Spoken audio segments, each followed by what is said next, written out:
जय हिंद दोस्तों, मैं किशन आप सबका स्वागत करता हूं। शुरू करते हैं आज के डिफेंस समाचारों को।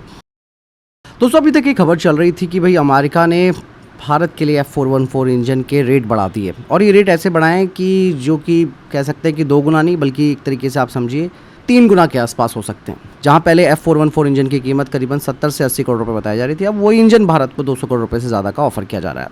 और आप सबको मालूम है कि भैया इस इंजन को हमने अपने तेजस मार्क 2 एम का TED-BF पर लगाना है। और इवन दोस्तों, अभी तक ये भी खबर आ रही थी कि भाई इस डील में केवल कीमत ही नहीं बल्कि टेक्नोलॉजी ट्रांसफ़र, भारत में मैन्युफैक्चरिंग और लोकल प्रोडक्शन को लेकर भी बातचीत अटकी हुई है। यानी कि अगर ये डील लंबी खिंचती है तो तेजस मार्क 2 और एमका का जो टाइमलाइन है वो और ज़्यादा प्रभावित हो सकता है। और आप सबको मालूम है कि इंजन को बदलना आसान काम तो बिल्कुल भी नहीं है। ऐसा इसीलिए क्योंकि दोनों हमने एयरक्राफ्ट जो हैं उन्हें स्पेशली F414 इंजन के हिसाब से तैयार किया है। अब यहाँ पर ऑप्शन भारत के पास फिलहाल तो यही है कि भाई हम या तो फ्रांस की कंपनी साफरान के साथ आगे बढ़े या फिर ब्रिटेन की कंपनी रॉल्स रॉयस के साथ इंजन पर काम करें और उसी हिसाब से हम अपने एमका और तेजस और TED-BF को डेवलप करें और साथ ही हम अपने कावेरी 2.0 वाले इंजन पर भी काम आगे बढ़ाएं। अब सबसे बड़ी बात ये थी दोस्तों, इस तरीके की जब खबरें चल रही थी, हालांकि खबरों को लेकर जब बात आती है तो कुछ ना कुछ तो चीज़ें सामने आई होंगी तभी उस चीज़ को लेकर खबर बनती है। लेकिन फाइनली अब HAL की तरफ से भी इसको लेकर एक बड़ा अपडेट आ गया। HAL ने कहा कि ये बात बिल्कुल गलत है। जहां पर भारत और GE एरोस्पेस के बीच कीमत और टेक्नोलॉजी ट्रांसफ़र को लेकर बात रुकी हुई है, उसे लेकर कोई भी जो खबर आ रही है वो गलत है। HAL ने कहा कि भाई तेजस मार्क 2 के लिए भारत में F414 इंजन बनाने की बातचीत अपने सामान्य तरीके से जारी है। HAL की डील पर कोई बड़ा क्राइसिस नहीं होने वाला। असल में जो विवाद सामने आया है वो है एमका प्रोग्राम से जुड़ी अलग कमर्शियल बातचीत को लेकर। और इवन दोस्तों, भारत को भविष्य में 200 से ज़्यादा F414 इंजनों की ज़रूरत है। तो फिलहाल खबर क्लियर हो चुकी है कि इस तरीके की खबरें गलत फैलाई जा रही थी। तेजस मार्क 2 के लिए सब कुछ सही चल रहा है। फिलहाल एमका से जुड़ी हुई जो कमर्शियल बातचीत या शर्तें हैं उस पर बातचीत जारी है। लेकिन दोस्तों, इस चीज़ में भारत को ये फोकस रखना पड़ेगा कि भैया विदेशियों पर इंजन की निर्भरता रखनी ज़्यादा टाइम के लिए अब ठीक नहीं होने वाली है। फिलहाल आपको क्या लगता है कमेंट सेक्शन में लिखकर जरूर बताइएगा। वहीं दोस्तों, रफाल फाइटर जेट को लेकर भी एक बड़ी अपडेट सामने आई है। द प्रिंट मीडिया के अनुसार भारतीय वायुसेना ने नए राफेल F4 डील में फ्रांस के सामने एक बड़ी शर्त रख दी है। जैसे कि आप सबको मालूम है कि Bharat 114 Rafale F4 fighter jets को खरीदेगा, जिनमें कि 18 एयरक्राफ्ट सीधे फ्रांस से तैयार होकर आएंगे जबकि 96 भारत में बनाए जाएंगे। सबसे बड़ी बात दोस्तों यहाँ पर यह है कि इंडियन एयरफोर्स ये चाहती है कि भारत में बनने वाले पहले रफाल में कम से कम 40% स्वदेशी हिस्से हों और जैसे जैसे प्रोडक्शन आगे बढ़ेगा आखिरी बैच तक ये आंकड़ा बढ़कर 60% हो जाना चाहिए। इसके लिए डासो पहले ही टाटा के साथ फ्यूजलाज निर्माण पर काम कर रहा है और अब विंग्स बनाने के लिए भी भारतीय साझेदार की तलाश हो रही है। वहीं थेल्स और बेल मिलकर आइस रडार और स्पेक्ट्रा इलेक्ट्रॉनिक वॉरफेयर सिस्टम के कई महत्वपूर्ण हिस्सों का निर्माण भारत में कर रहे हैं। इतना ही नहीं दोस्तों, भारत में बनने वाली MRO फैसिलिटी के बाद पूरे रफाल का इकोसिस्टम में 80% तक भारतीय भागीदारी का लक्ष्य रखा गया है।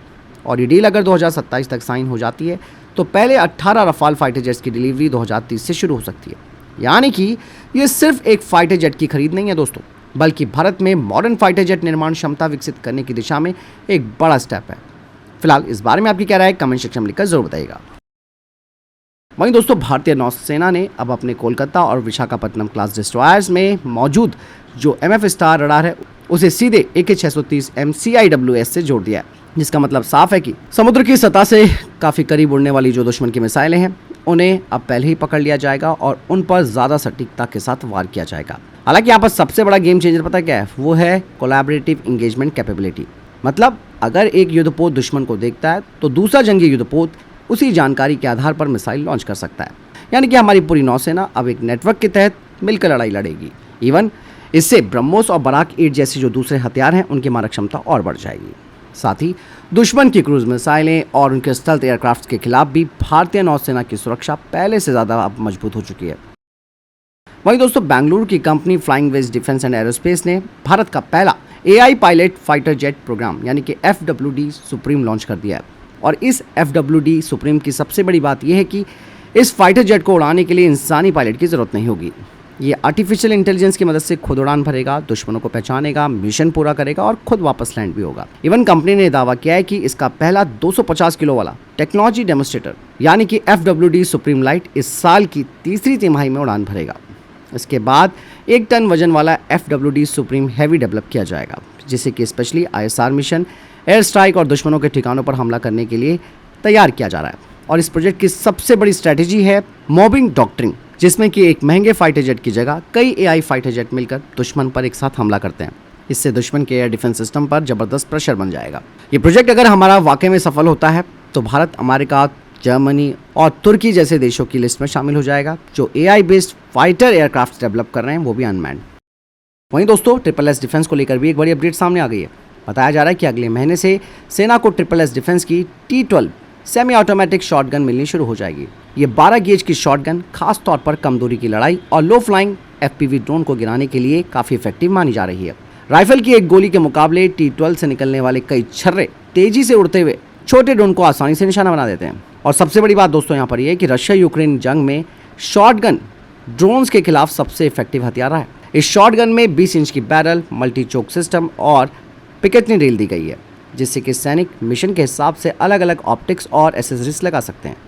बताया जा रहा है कि भविष्य में भारतीय सेना की हर इन्फेंट्री टीम में एंटी ड्रोन शॉटगन ऑपरेटर को तैनात किया जाएगा। वहीं दोस्तों तेजस मार्क 2 को लेकर भी एक बड़ी अपडेट सामने आ गई है। बताया जा रहा है कि DRDO ने इसके ग्राउंड टेस्ट, इंजन रन और टैक्सी ट्रायल के लिए 10 महीने की पूरी टाइमलाइन तय कर दी है। पहले 3 महीनों में एयरक्राफ्ट के मेन ढांचे यानी कि इनका स्ट्रक्चर, सेंटर फ्यूजलाज और ज़रूरी सिस्टम इसमें लगाए जाएंगे। इसके बाद 6 महीने तक landing gear, sensor, control surface, electrical system और GF414 इंजन का इंटीग्रेशन पूरा किया जाएगा। और सबसे इंपॉर्टेंट होगा 10वां महीना, जब इंजन ग्राउंड रन किया जाएगा। इस दौरान विमान जमीन पर खड़े खड़े engine, hydraulics, fuel system, electrical system और एवियोनिक्स की पूरी जांच से गुजरेगा। और सभी परीक्षण अगर पूरी तरह सफल रहते हैं तो लो स्पीड और हाई स्पीड टैक्सी ट्रायल्स भी किए जाएंगे, जिनमें कि ब्रेकिंग, स्टीयरिंग और रनवे पर एयरक्राफ्ट की परफॉर्मेंस जांची जाएगी। इस फेज के सफल होने के बाद तेजस मार्क 2 को उसकी पहली उड़ान के लिए मंजूरी मिल जाएगी। यानी कि दोस्तों भारत का नेक्स्ट जनरेशन का ये फाइटर जेट अब उड़ान की दिशा में तेजी से आगे बढ़ रहा है। वहीं दोस्तों भारत के 5th जनरेशन के stealth fighter jet AMCA mark 2 को लेकर भी एक बड़ी अपडेट सामने आई है। कुछ रिपोर्ट्स बताती हैं कि फ्रांस की साफ्रान और ब्रिटेन की रॉल्स रॉयस ने भारत के 120 किलोन्यूटन टर्बोफैन इंजन प्रोजेक्ट के लिए अपनी लागत का अनुमान, यानी कि कितना इसमें खर्च आ सकता है, उसे सरकार को सौंप दिया है। कहा यह जा रहा है कि इस प्रोजेक्ट की लागत $5 अरब, भारतीय करेंसी में बात की जाए तो 43,000 करोड़ रुपए से ज़्यादा हो सकती है कीमत। और इस बार सबसे खास बात यह है कि ये दोनों ही कंपनियां इंजन का इंटेलेक्चुअल प्रॉपर्टी राइट भारत को देंगी। मतलब भारत सिर्फ इंजन नहीं खरीदेगा, बल्कि उसके डिज़ाइन, टेक्नोलॉजी और भविष्य के डेवलपमेंट में अपना कंट्रोल भी रखेगा। और विदेशी कंपनियां भारत को केवल तकनीकी विशेषज्ञता और इंजीनियरिंग सहायता देगी, जबकि ज़्यादातर फंडिंग भारत सरकार करेगी।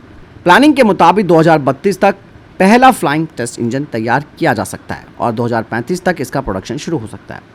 120 किलोन्यूटन इंजन दोस्तों AMCA मार्क 2 को सुपर क्रूज, ज़्यादा हथियार ले जाने की क्षमता और बेहतरीन कॉम्बैट परफॉर्मेंस देगा। बताया जा रहा है कि अगर ये प्रोजेक्ट हमारा टाइम पर पूरा हो जाता है तो भारत दुनिया के उन चुनिंदा देशों में शामिल हो जाएगा जो अपने दम पर आधुनिक यानी कि मॉडर्न फाइटर जेट इंजन को डेवलप करने की क्षमता रखते हैं। इसके अलावा दोस्तों UAE सेना के 5 सीनियर्स का जो डेलीगेशन है वो हाल ही में मध्य प्रदेश के महू पहुंचा, जहां उन्होंने भारतीय सेना की ट्रेनिंग संस्थाओं का दौरा किया। इस डेलीगेशन ने army war college, military college of telecommunication engineering और द इन्फेंट्री स्कूल का निरीक्षण भी किया। और इवन इन लोगों ने भारतीय सेना की AI lab, quantum technology lab, modern हथियारों और टैक्टिकल ट्रेनिंग टेक्नोलॉजी का लाइव परफॉर्मेंस भी देखा। इवन UAE के अधिकारियों ने यह भी देखा कि भारतीय सेना किस तरह भविष्य के युद्धों के लिए अपने सैनिकों को तैयार कर रही है। बताया जा रहा है कि इस दौरे का उद्देश्य सिर्फ ट्रेनिंग देखना नहीं है, बल्कि UAE और भारत के बीच डिफेंस सहयोग और जॉइंट लर्निंग के साथ साथ मिलिट्री साझेदारी को और मजबूत करना भी था। दोस्तों DRDO के स्वदेशी नेत्रा अवाक सिस्टम को आखिरकार फाइनल ऑपरेशन क्लियरेंस यानी कि FOC मिल गया है। इसका मतलब है कि अब नेत्रा पूरी तरह ऑपरेशनल है और भारतीय वायुसेना के मिशनों में इस्तेमाल किया जा सकता है। इंटरेस्टिंग बात यह है कि इस परियोजना की शुरुआत 1983 में हुई थी, जब भारत ने पहली बार अपना स्वदेशी airborne early warning and control system बनाने का सपना देखा था, जिसके बाद 1991 में पहली बार भारत ने एक एयरक्राफ्ट पर रडार लगाकर सफल उड़ान भरी और यहीं से शुरू हुआ भारत का एयरबॉर्न सर्विलांस सिस्टम का सफर। आज नेत्रा अवाक्स दुश्मन के फाइटर जेट, मिसाइल और अन्य हवाई खतरों को लंबी दूरी से पहचान सकता है और पूरी हवाई लड़ाई की जानकारी रियल टाइम में इंडियन एयरफोर्स को दे सकता है। और ये एक बड़ी उपलब्धि है। इसे आप केवल एक सिस्टम की मंजूरी मत समझिए, बल्कि 4 दशक से ज़्यादा की भारतीय वैज्ञानिकों और वायुसेना की मेहनत का परिणाम समझिए। अब भारत अवाक्स जैसी बेहद जो जटिल सैन्य तकनीक है उसे डेवलप करने वाले चुनिंदा देशों की कैटेगरी में मजबूती के साथ खड़ा है। वहीं दोस्तों भारत की सबसे घातक supersonic cruise missile BrahMos NG अब पहले से ज़्यादा घातक बनने जा रही है। हाल ही में कुछ रिपोर्ट्स आई हैं जो बताती हैं कि फिलहाल के लिए अभी ब्रह्मोस एनजी की जो फ्लाइट टेस्टिंग है उसे टाल दिया गया है। ब्रह्मोस एरोस्पेस ने कहा है कि भारतीय वायुसेना ने मिसाइल के लिए पहले से ज़्यादा कड़े और एडवांस ऑपरेशनल जो स्टैंडर्ड्स हैं वो तय कर दिए हैं। अभी तक भारत सरकार या ब्रह्मोस एरोस्पेस की तरफ से कोई ऑफिशियल जानकारी नहीं आई है। केवल ये जो रिपोर्ट है वो मीडिया खबरों पर आधारित है। और इवन मैं भी यही कहना चाहूँगा, जब तक ऑफिशियल स्टेटमेंट सामने नहीं आता तब तक इस तरीके के जो स्पेकुलेशंस होते हैं इन्हें केवल समझकर ही नज़रअंदाज कर देना चाहिए। तो फिलहाल इतने तक के टॉप डिफेंस अपडेट्स। वीडियो के सामने कोई प्रश्न जवाब है, आपको कोई सवाल है, कमेंट सेक्शन में लिखकर जरूर पूछिएगा। वीडियो को लाइक और शेयर जरूर कीजिएगा। ख्याल रखिएगा अपना। जय हिंद, वंदे मातरम।